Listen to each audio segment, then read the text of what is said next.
educator and cultural translator, I've always been fascinated by the rich tapestry of human traditions and how they shape our world. The Mid-Autumn Festival, in particular, is a celebration that resonates deeply with the Chinese community and offers a window into the cultural values and historical contexts that have influenced Eastern and Western societies differently.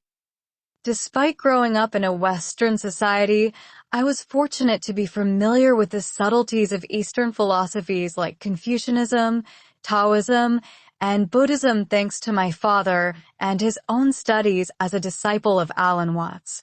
These belief systems, which have profoundly shaped China's social fabric, government, and everyday life, were often misunderstood by my ancestors.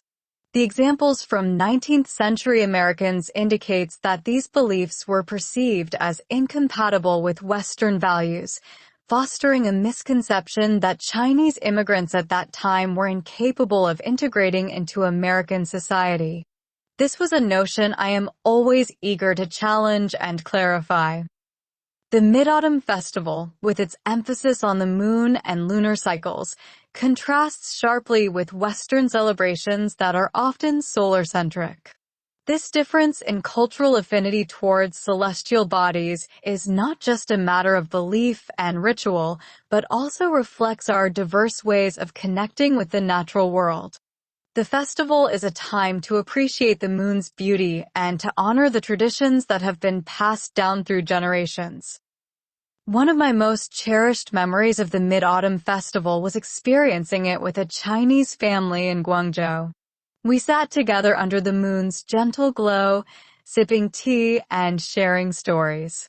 It was a moment that transcended cultural barriers and allowed me to appreciate the significance of mooncakes and the act of moon-gazing as essential components of this festive celebration.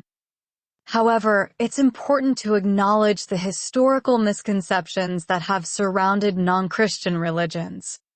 The practices of Buddhism and Taoism, for instance, were often viewed with suspicion and were used to fuel the narrative that Chinese people were unassimilable. This is a narrative I aim to correct by promoting a deeper understanding of these ideas and their positive contributions to society. The media, unfortunately, has not always been a bridge between cultures. Chinese festivals, including the Mid-Autumn Festival, have been depicted negatively, with cartoons often mocking and exaggerating customs, labeling them as bizarre and un-American. It's a reminder of the work that still needs to be done to foster cultural understanding and exchange. In my role as a cultural translator, I strive to clarify these misconceptions and provide a more accurate representation of Chinese culture.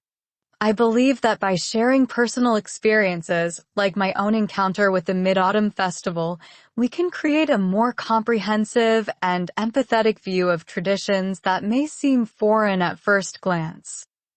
The Mid-Autumn Festival is not just a Chinese celebration, it's a testament to the enduring power of cultural heritage and the universal human desire to connect with something greater than ourselves.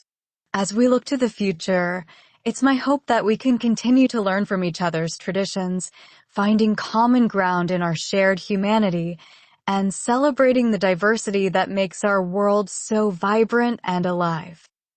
With my best wishes to you and yours. Always and in all ways. Rocco.